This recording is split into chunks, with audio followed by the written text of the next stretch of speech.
All right, we're live. We'll be starting shortly.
Okay.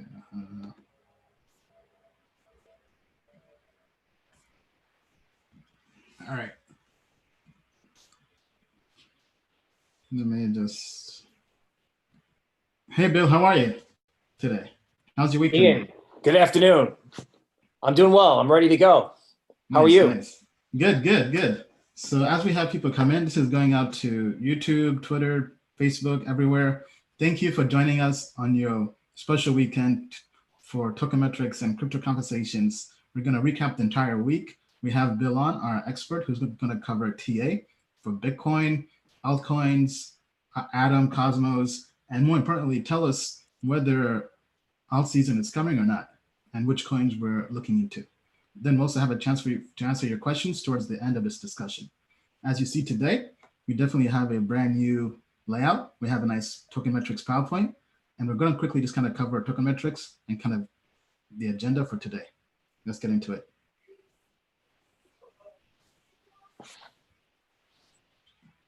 So token metrics is basically getting our spreadsheet and turning this into something more dynamic. The idea is to give token ratings and analysis. And as you can see, we have an entire team of subject matter experts that bring different perspectives, from Bill with his technical analysis, and with Paresh being a blockchain developer, with Sam, me, and Sarab with a fundamental analysis, bringing this all into one holistic platform with crypto investors to go out there and really give you a better idea before investing in crypto. Because crypto is risky, especially in the last 1 year, year and a half. Crypto is very, very volatile as a market. And most people, most investors in the space are investing for the first time. So you basically have two different things that are really creating this environment that's very unique and different than anything we've seen before.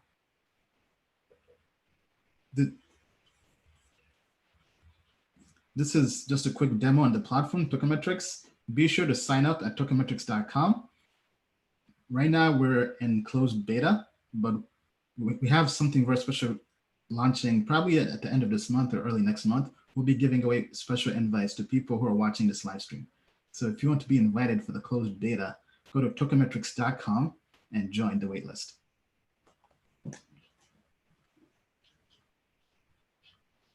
And that's tokenmetrics.com. All right, so let's get into the live stream. All right, so today we're being joined by me, Ian Bellina, your host, and being joined by Bill Noble, who's our trader in-house, right? Our basically chief investment officer, comes from Morningstar, Charles Schwab, Goldman Sachs. Me, I come from Deloitte and IBM. And all right, well, Bill, let's get straight into it. Without further ado, let me pause the presentation here. So how's the crypto market looking so far the last 1 week since we last spoke? Well, some of the analysis that I've been able to do has actually gotten a lot of attention. So in some ways, like Bitcoin, everything is quiet, and we think that's meaningful. And I think the uptick in Ethereum has got people's attention. So the answer to your question is, I think crypto is more interesting than it was, say, 2 weeks ago. Is that a good thing or a bad thing? Because we see Bitcoin seems to be running out of gas. Right. Bitcoin is running out of gas, but Ethereum has the awakening, the hash rate, some of the fundamental things that the token metrics team has mentioned is cause for a little bit of excitement, a little bit of variety, right? All year it's been just Bitcoin.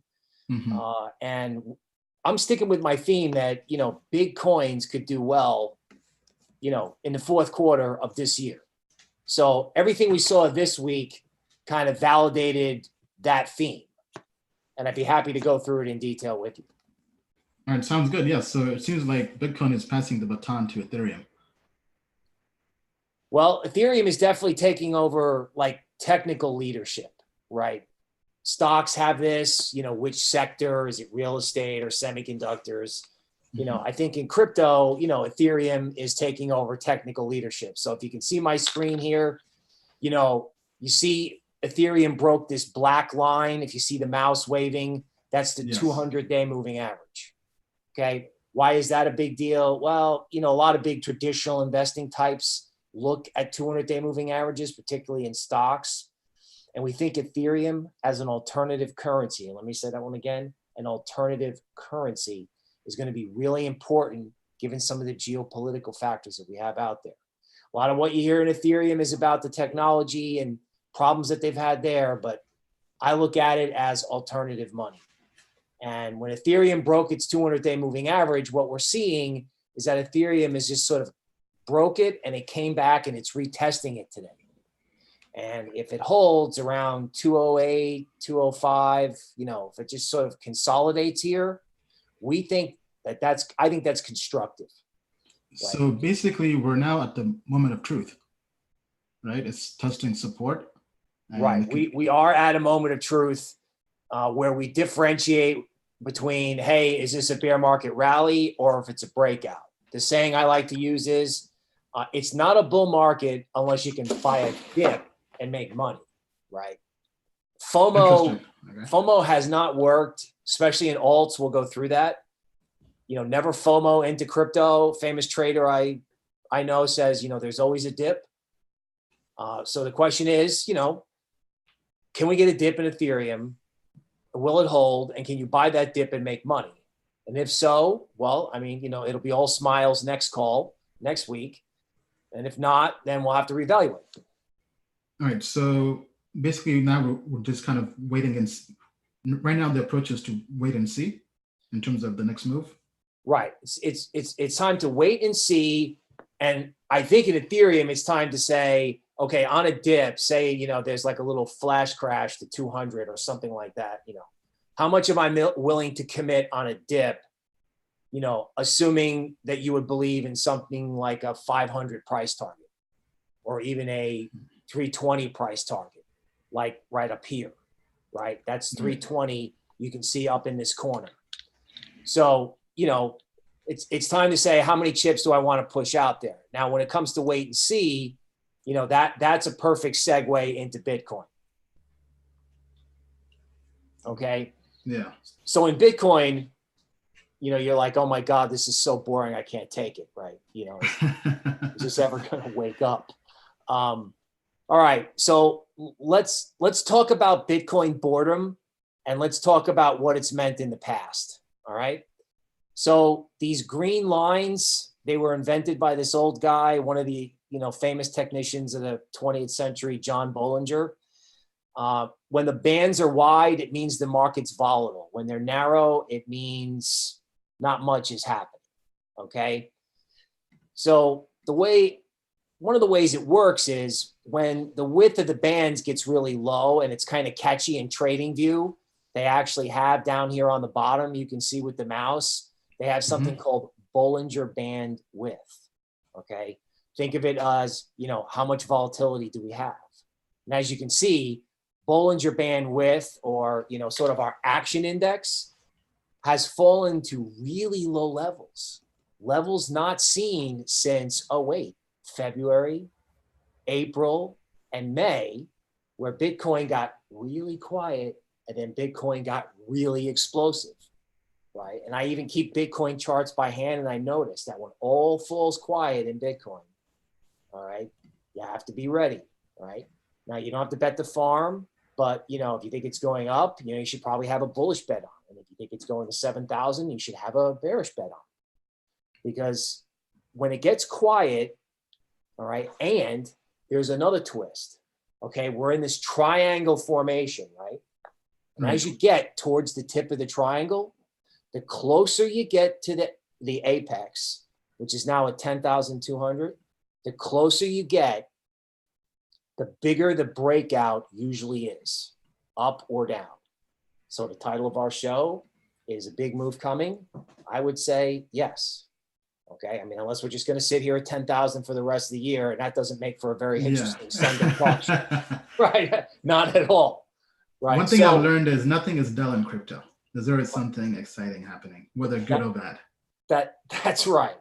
So we think that, you know, headed between now and say October 6th, okay, you know, we're going to see action in Bitcoin, right? And that could take a variety of, that could be caused by a variety of things. Let's put it that way. Now, earlier offline, we spoke and you mentioned that you think the top alts are also getting ready to move. Can you kind of speak on that? Sure. So let's take a look at Cosmos. Okay, so I looked at Cosmos. You know, I looked at ZRX because that's on Coinbase. So, and I also looked at Stellar, you know, a couple days back. So let's go through alts from the top down, right? Everyone wants alts to go up. Everyone wants alt season because that's where everybody makes a ton of money. Unfortunately, chasing alts in 2019 has been the road to ruin. So what we're looking for in alts is this whole, can you buy a dip and make money? Okay. Or said differently, can good alts base and rally while bad alts go down, or is it all going together? All right. So on Cosmos, here is the bearish case, right? In June, the market started to go down and it bottomed in September. And then it bounced, and it bounced to a Fibonacci level. It's called a 23% retracement in English. It's where you would typically see a bounce in a strong trend. So you could argue Cosmos alts are still in a downtrend. All right. Now in Cosmos, we're looking at this green line. We're looking at the 21-day moving average. All right. One of the things that I hope for and actually believe can happen is if there are buyers in this space because of the fundamental quality of this coin, they're going to show up soon. So, you know, you might have a 10% down day today. You might have a 5% down day. We're at a point where we're really looking to see if buyers come in. Now, if they do, you know, we can wait and see. Or you can buy a dip saying, hey, you know, I've watched this thing go down for months. I want to get in. And I would say that makes sense. Now, word of caution. That doesn't work. You know, if alts crack, or if everyone floods into Bitcoin, you could have tax loss selling in alts, right? People have lost money and they can do what people did with Bitcoin last year. Everyone was like, oh my God, how did Bitcoin go from 6,000 to 3,000? How did that happen? That was everybody going, or whales going, you know what? I'm just going to sell it and take the tax loss. So what do we want? Well, we want alt season. What do we hope for? We hope quality alts sort of base and consolidate after a dip. What are we afraid of? We're afraid of just another avalanche lower in loss in alts because of just indiscriminate tax loss selling, right? In other words, you could get prices that you don't make sense, you know, and we had to live through that last year. So like I said, you know, I don't really want any of that this year, but if we're going to do a talk show on all the things that can happen, that's what I would tell you about alts. Now, I spoke with Tone Base today. I actually had an interview with him coming up probably this week on Tokenmetics channel. So he said, which is probably not surprising, but he's bearish on Bitcoin.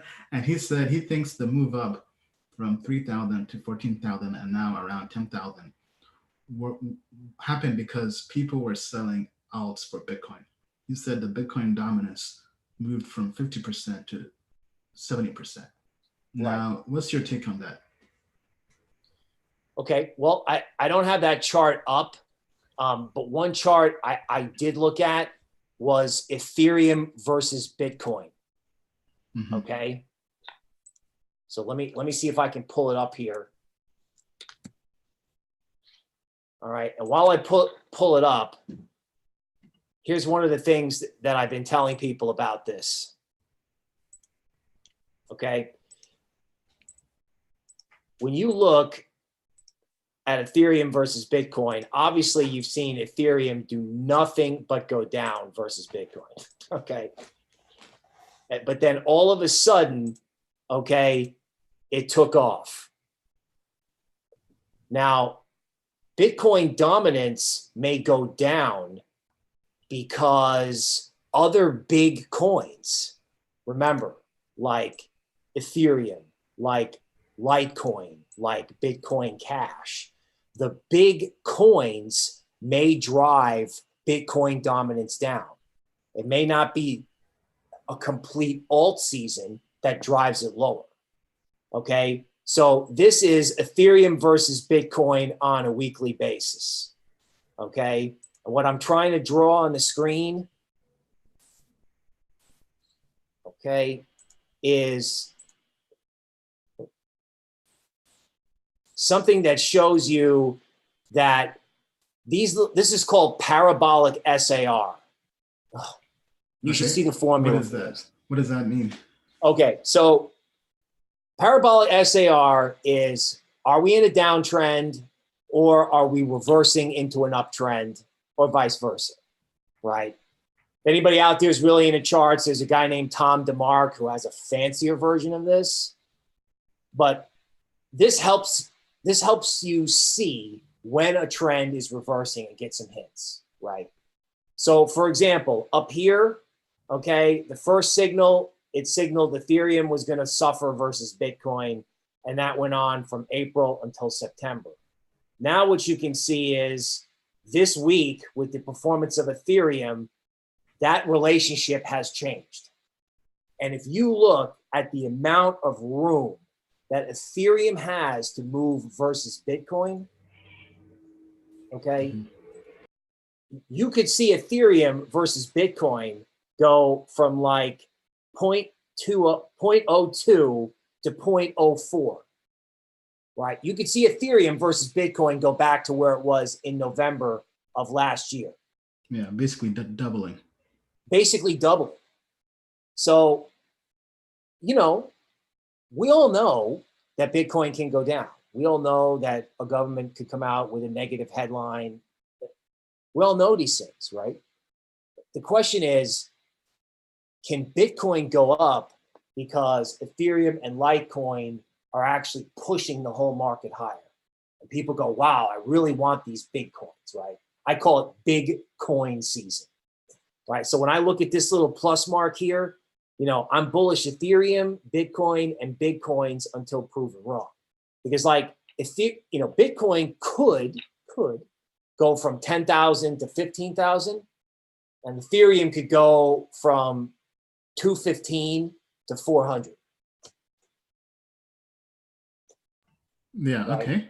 Wow. In other words, you know, last year at this time, you had guys like big players in the hedge fund industry go, the bottom is in Bitcoin at 6,000 and it's going up from here. And there were guys last year when Bitcoin was at 6,000, 5,000, and 4,000 calling for year-end closings about 15,000. Right. So when it was going down, you had reputable people talking about it going much higher when it was crashing. Now this year, I don't hear one word about it, except on Token Metrics TV, by the way. You know, yeah, no one's talking about this. Yeah, and all these charts saying, hey, now is the time to start thinking about, you know, I know everyone wants to buy an altcoin and have it go up a lot. I know that's just a really fun feeling. And I know that people have done it before in crypto and they're dying to have it happen again. What I'm trying to do is get you to see that maybe the altcoin that does well and the coin that brings Bitcoin dominance down could be the big ones. Could be Ethereum, could be. Okay, so we actually have a question here from Juba. He seems more skeptical. He's saying we're hedging ourselves too much. I mean, because it's not really financial advice, right? Because we've seen what happens when people get too extreme or too dogmatic on a particular point of view, right? But for us, I think with this, what we're saying is we're very bullish on Ethereum, right? I mean, that's probably I mean, yes, just to be clear, I mean, I think Ethereum's going up. I think Bitcoin's going up. I think there's going to be a big rally in crypto in the fourth quarter, period. Yeah. So I'm not hedging that. What I'm doing is I'm saying, this is what I think can happen. These are the risks, and one of the risks is that altcoins fall apart. And the net conclusion is I just think big cryptos are going to do a lot better than little cryptos. Yeah, I think as I've kind of covered before, most altcoins, I would say 95 to 95% of them are done, right? So when the next big move comes, I think they'll be left on the side of the road. I don't think they'll be part of the next rocket ship for alt season. I feel like in crypto, people have that shiny new object syndrome, and they're always looking for that new coin, right? To a point where they forget the old coins. So I feel like when this big wave comes for Ethereum and probably eventually maybe alt season, I think it's going to be new coins. And I think, as you mentioned, Cosmos fundamentally, at least our team thinks is very good. And we think that could have a chance to really kind of be at the forefront of that wave. And maybe some other coins, like possibly maybe even Blockstack. Yeah, sure. I mean, anything in that higher market cap area, I think can do well. Yeah. Okay, so if anybody has any questions, please just type them in the comments and we'll get them and ask them. Okay, somebody's saying Ian's talking from experience, aka Zebi. Yeah, Zebi was one of those 2018 projects that I made money on paper, but I didn't sell at the right time. And mainly because, as Bill mentioned, there are lots of risks involved, right? So lots of Americans made money, but this altcoin got listed on the exchange that Americans couldn't really sign up on. So we basically got wrecked. By the time we got onto an American exchange, the price was destroyed, right? So there's so many risks involved in crypto that it definitely helps to practice risk management. All right, so Carl is asking about XRP, Ripple. Somebody's asking about PinDX as well. So let's add those to our watch list. Are you done with Bitcoin and Ethereum, Bill? Yes, I'm done with that. Okay.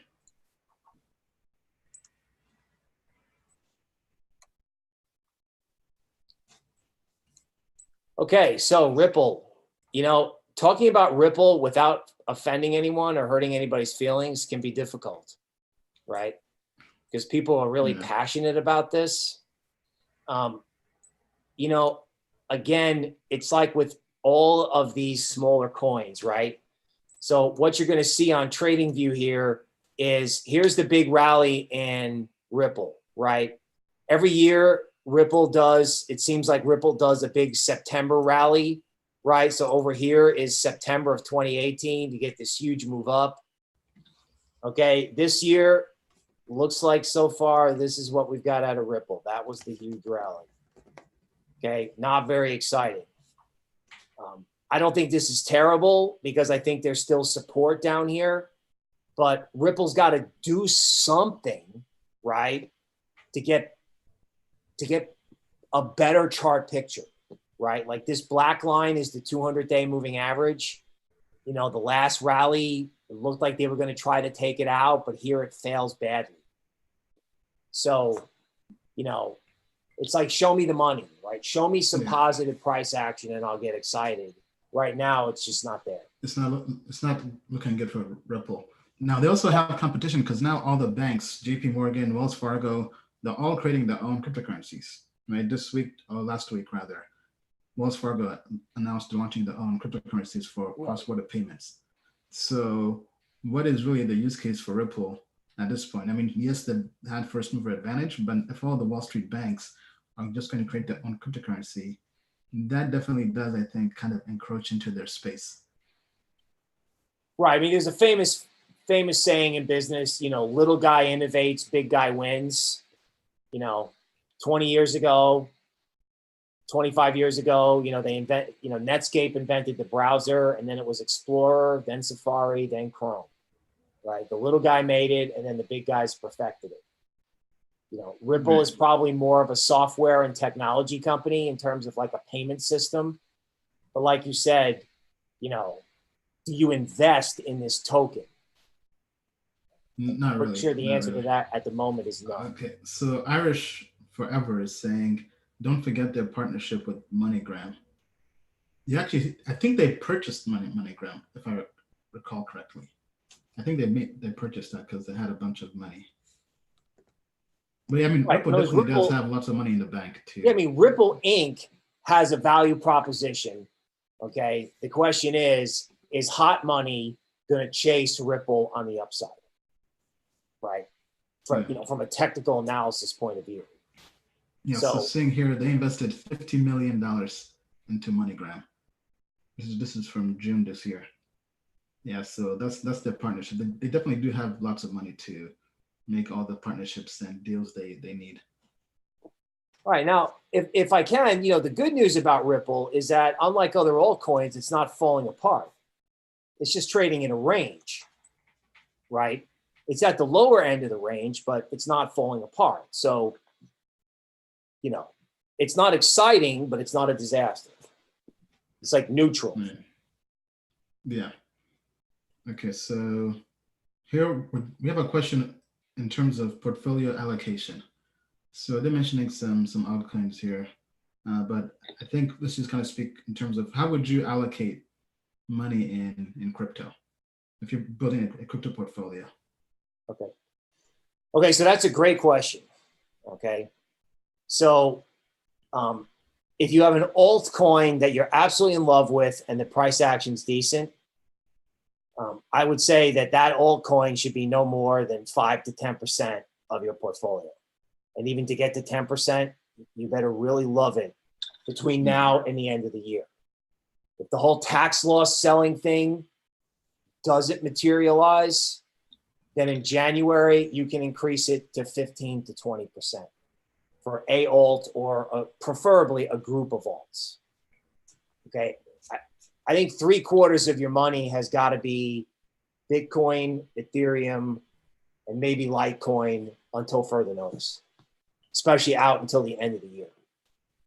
Right. Yeah, I mean, I pretty much kind of agree with that. I think not more than 10% in any altcoin. I mean, yeah, anything over 10% is way too much because that's how people lost money the last 1 year.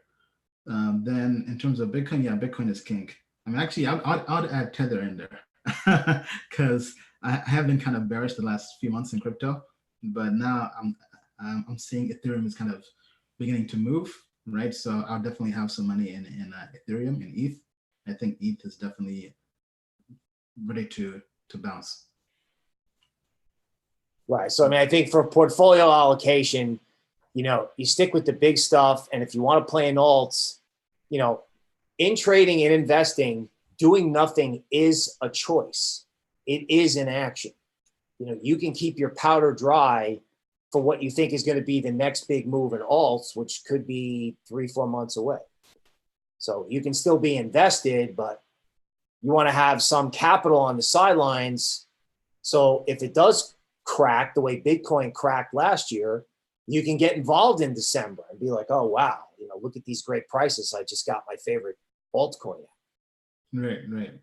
Okay, so let's look into PundiX, which is NPXS, I believe.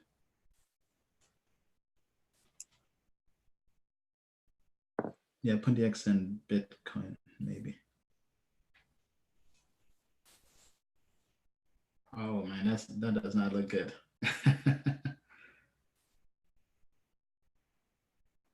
That's like a mountain, going down a mountain.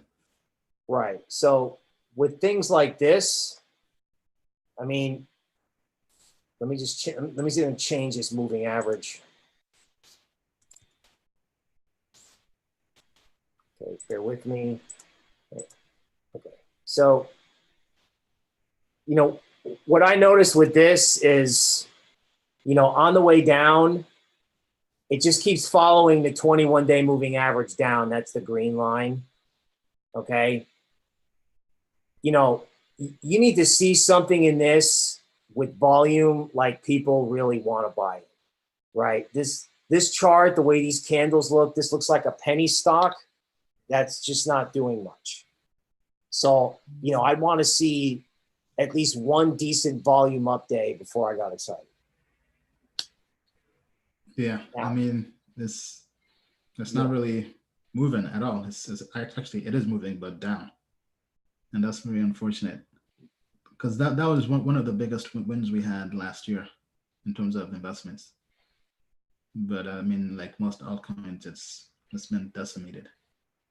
So right, and just frankly, it just looked like no one's is particularly interested, so it doesn't have that hot money bid. Yeah. So let me see here. So on Twitter, Jay Gold is saying stay in top 20.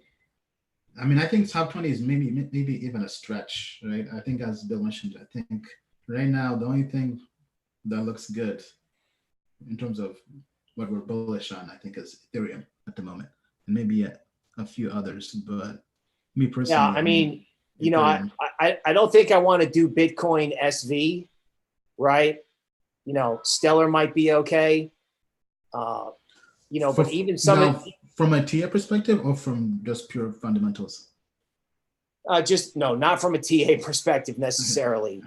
You know, logically, some of these things can, you know, be okay, right? I don't think Stellar and Cardano is going away, okay?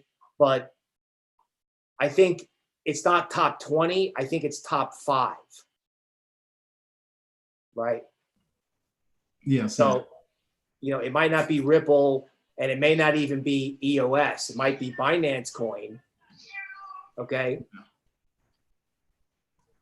So actually here, so we've actually been doing our own research into the fundamentals of cryptocurrencies, and we'll be sharing this on Tokemetrics when it launches.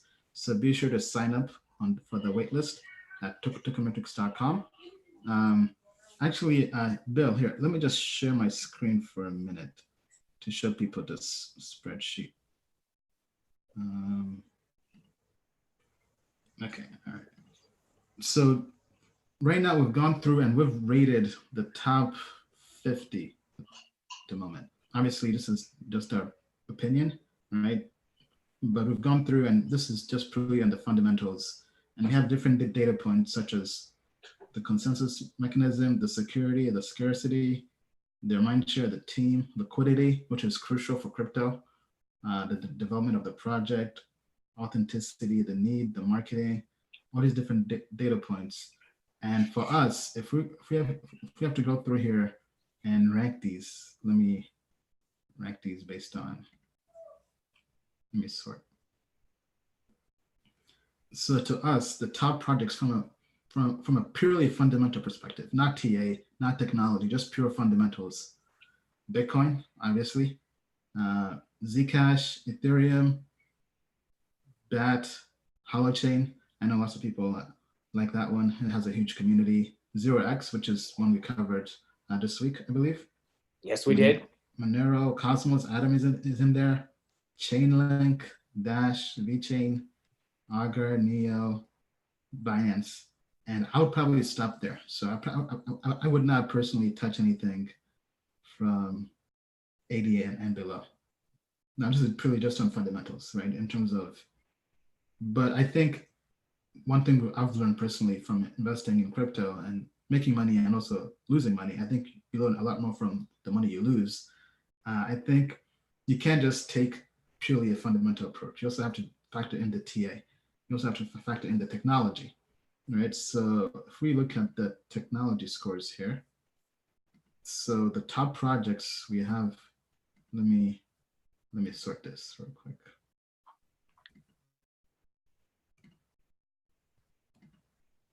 Okay, so from a purely technology standpoint, the best projects are Bitcoin, Ethereum. They're almost perfect because it kind of makes sense why they're in the top two. Then Binance, surprisingly, is up there. Then the second tier, we would call second tier alts: Cardano, Dash, Neo, Cosmos, Stellar, Tron, surprisingly, is in there. Tezos and V Systems. So what we're trying to do with Tokenmetrics is take all these different data points, these different grades, and create a holistic grade. So imagine combining the technology score with the fundamental score we have here, with the technical analysis score we have as well, right? And then getting a single holistic grade. So that's what we're working on. But for me, right, if I was going to hold any alts, because people are saying I'm bullish on alts, I'm not bullish, but bearish on alts. I'm not bearish on alts. I'm bearish on most of them. But there are a few that are still, I think, good long term. And I would say those that have a combined average over 80% for the fundamental and the technology, right? So the ones that are both on this list and the other list I just shared are probably the ones I would hold, right? Like Bitcoin, Ethereum, BNB is in there, surprisingly, right? And with that, I'll give it back to you, Bill. Yeah, let me see if I can take a look at BNB. Okay. Yeah, go ahead and put your screen back on. Okay.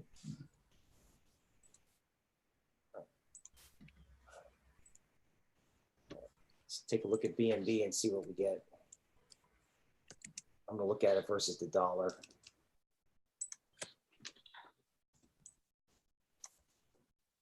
All right. So, with Binance Coin,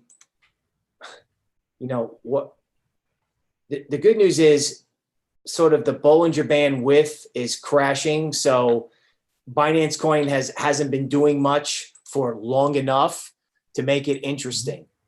Okay. Now what I'm trying to do is I'm trying to find a reference point using, say, fib retracements.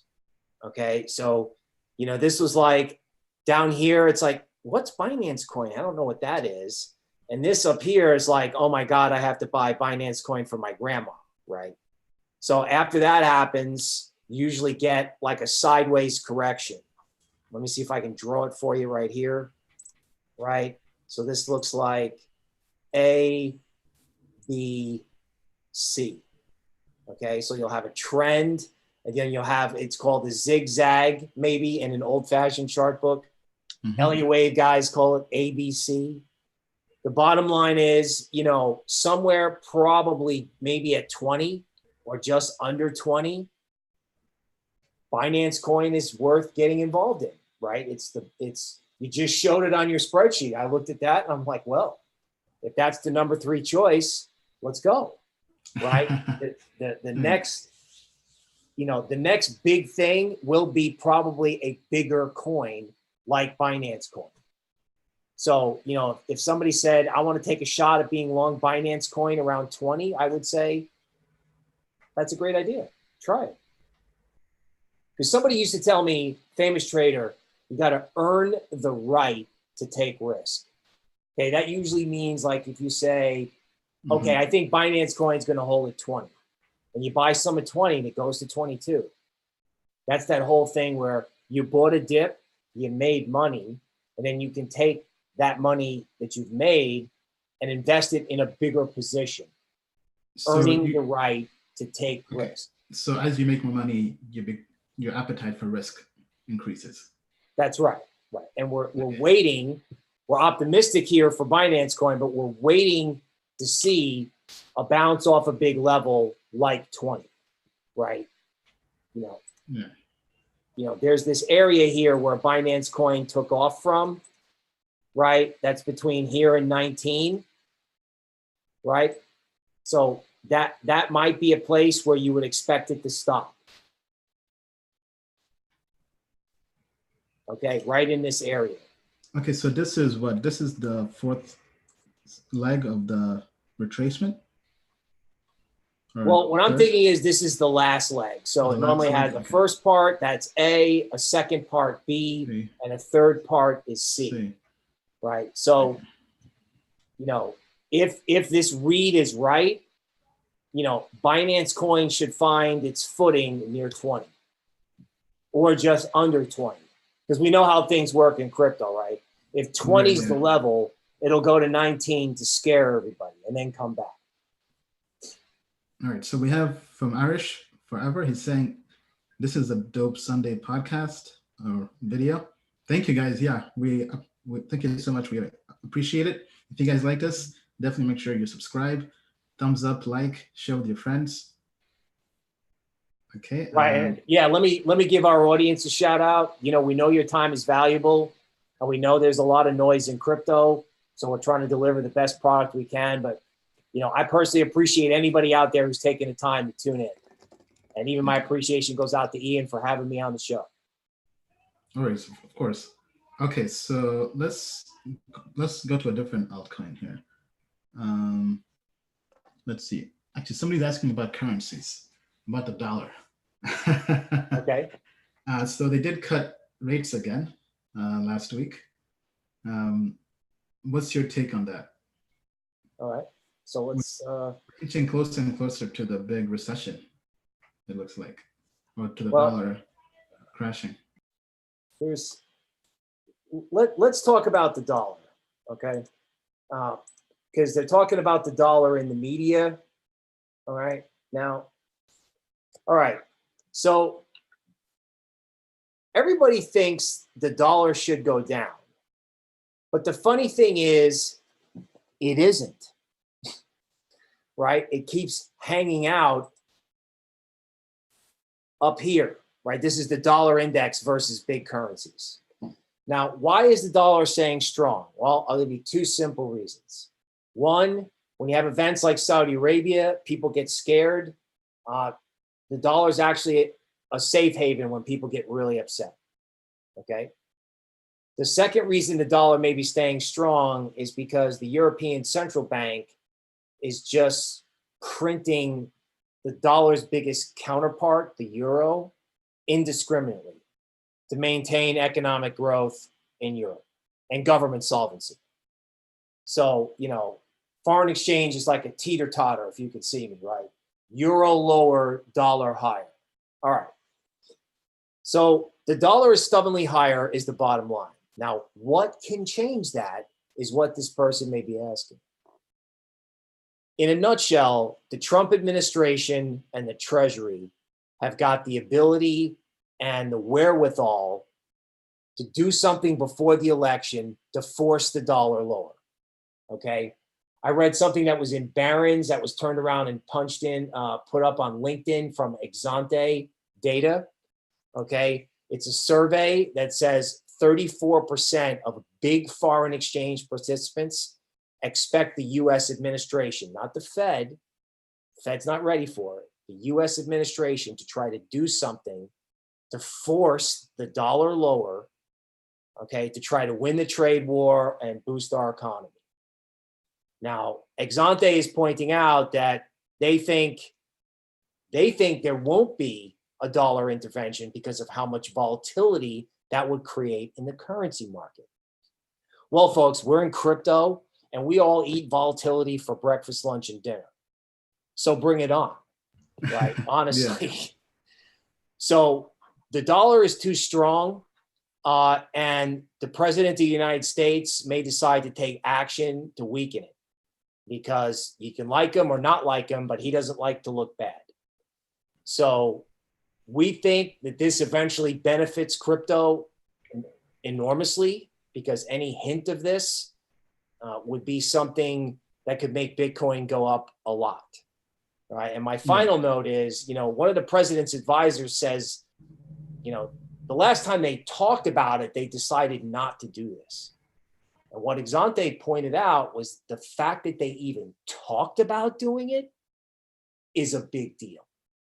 So, dollar too strong for now, but, when you make investment decisions today, you want to say what's going to happen in the next 3, 6, maybe even 12 months.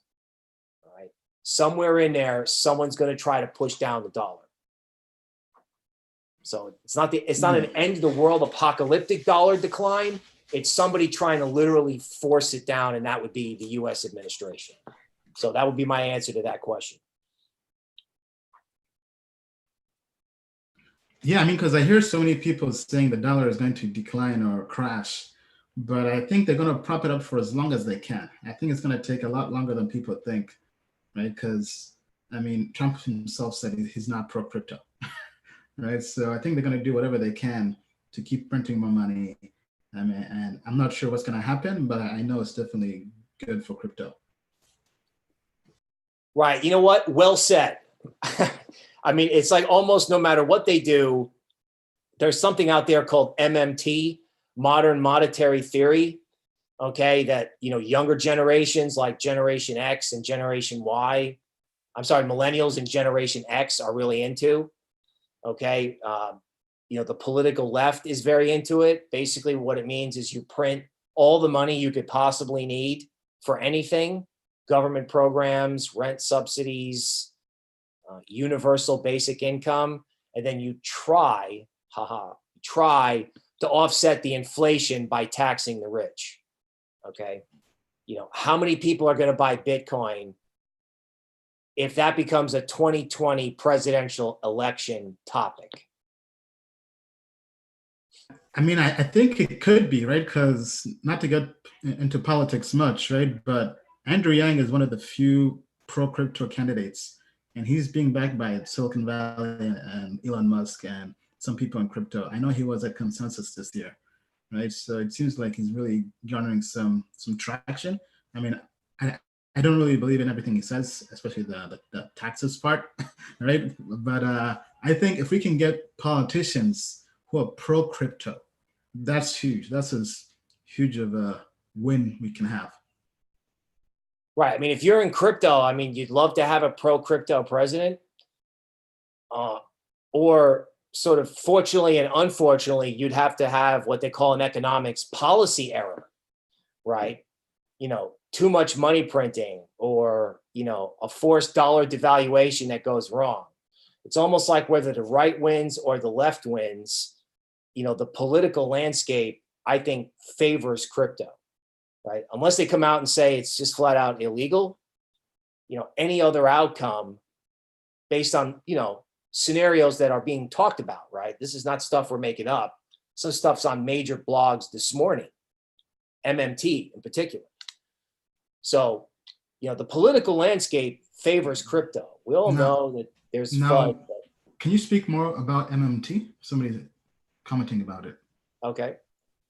All right. So I don't know exactly who invented MMT. I know Bernie Sanders likes it, and I know AOC from New York loves it. That's the congresswoman from the Bronx. Oh, no.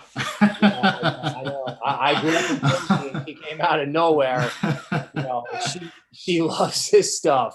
I won't take it in case I anger anybody who supports her. I'll stop there. Right. Well, the thing is, if you're into crypto, you actually love this woman because of the following that she's got on Twitter, and she pushes this MMT idea every now and then. So, for example, here's an idea. So Bernie Sanders came out the other day and was talking about rent control. And if you live in Hong Kong or California or New York, rent is hell, right? It can even be in places like Austin, Texas, which is, got spillover from Silicon Valley. Well, if the government is going to help everybody with this, if the government was going to give everybody $1,000 a month, right? Universal basic income, how would they get that? Well, it's simple. They would just print it, right? MMT equals printing money and handing it out as needed for anything from Medicare to help with rent, food stamps, climate change. That's AOC, Green New Deal. So they want to print money. They don't want to print it subtly like they do now. They want to just say, good morning, world. We are running the printing press and handing out money. Now, does that make economic sense?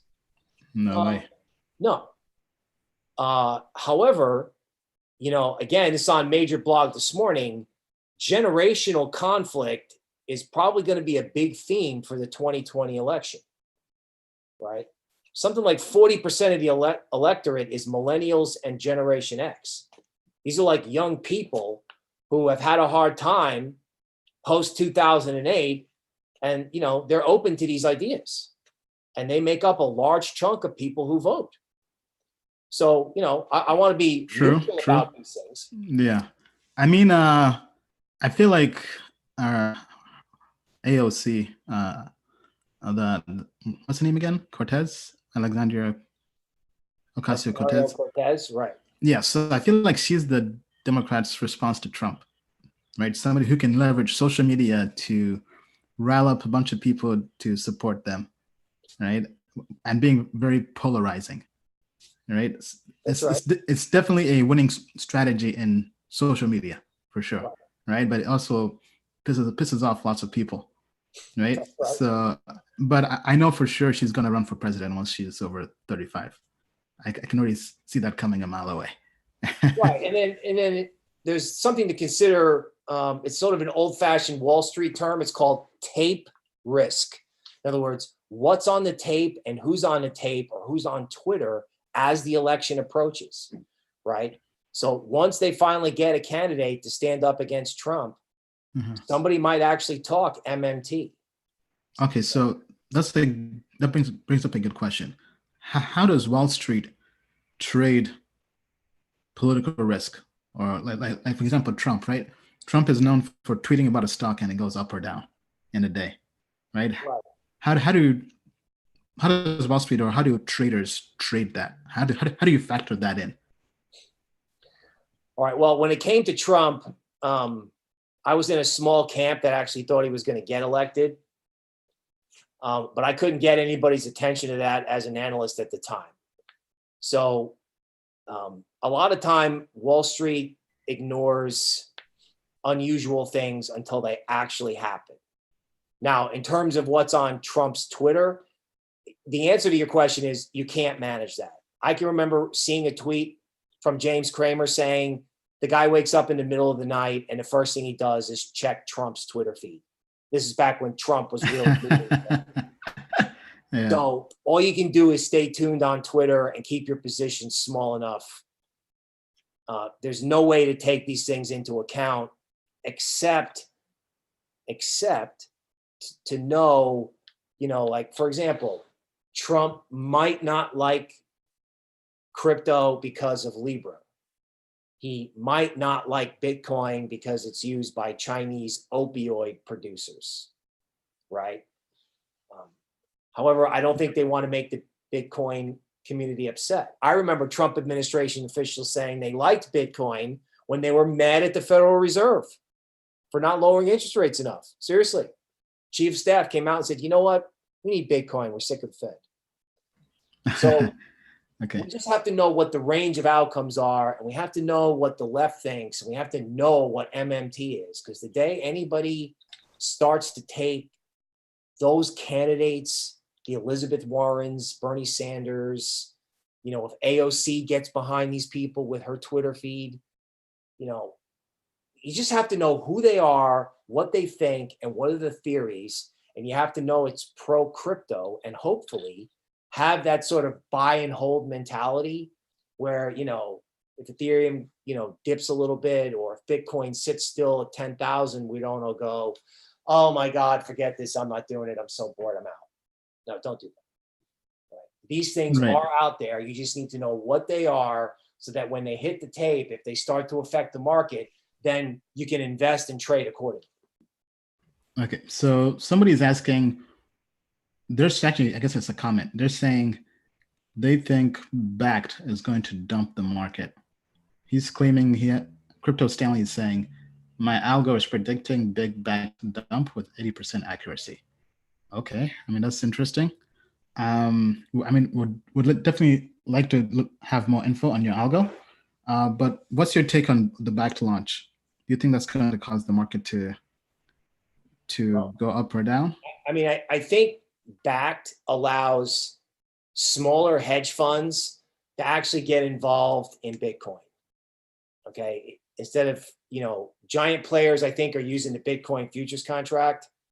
I think it allows people, smaller institutions, to get involved. Okay. Now, on the flip side, you could say, well, BAC's going to be a great way for whales to use, kind of a very strong pipeline to unload their holdings. Yeah. I mean, as Chris says, he's saying sell the news, basically. Yeah. I mean, that's pretty much worked in crypto, right? Very few times has something done well post-news announcement. Right. I mean, I think the trade where whales were selling was last year. Right. I don't know why a whale would sell Bitcoin when it's either in an uptrend or consolidating. I mean, they bought it last year at 6,000 and they sold it all at 3. So the ones that bought it at 3, they're going to have to take some substantial heat on their positions before they're going to get out. So if BAC creates a $3,000 downshift, I can see this person's theory being correct. Right? In other words, stuff can come out of left field in crypto, and I don't pretend to know all the scenarios. All right. So he's saying he's going to send us the info. Yeah. So send us info at tokenmetrics.com. And by the way, we have a blog at tokenmetrics.com, where Bill posts his TA.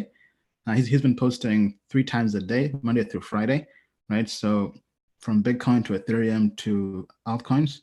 We're also looking for anybody who would like to add to the blog as a guest writer.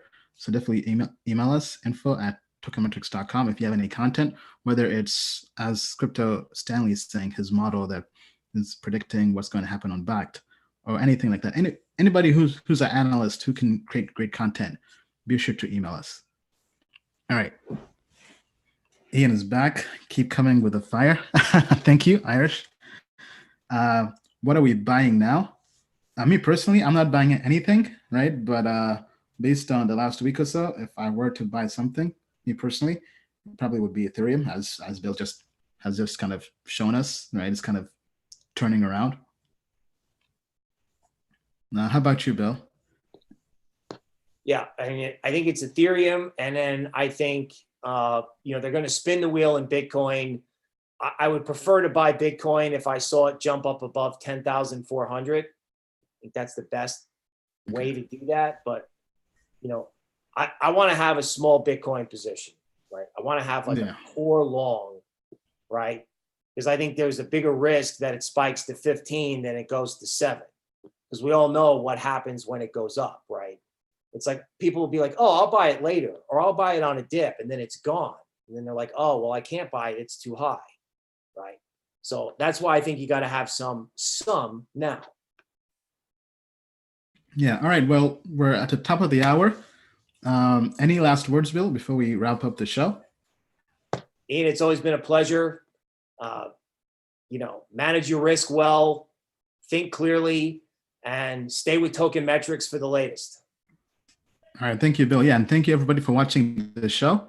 Definitely be sure to subscribe, like, and share with your friends. Follow us, tokenmetrics.com. Join the waitlist to get notified when we launch. Follow all of Bill's posts on our blog.tokenmetrics.com. Right? We have daily TA, Monday through Friday, 3 times a week. Also available in our Telegram group as well. Just search Tokenmetrics in Telegram. And we'll see you next time. Thank you, guys. All right. Ian, see you next time.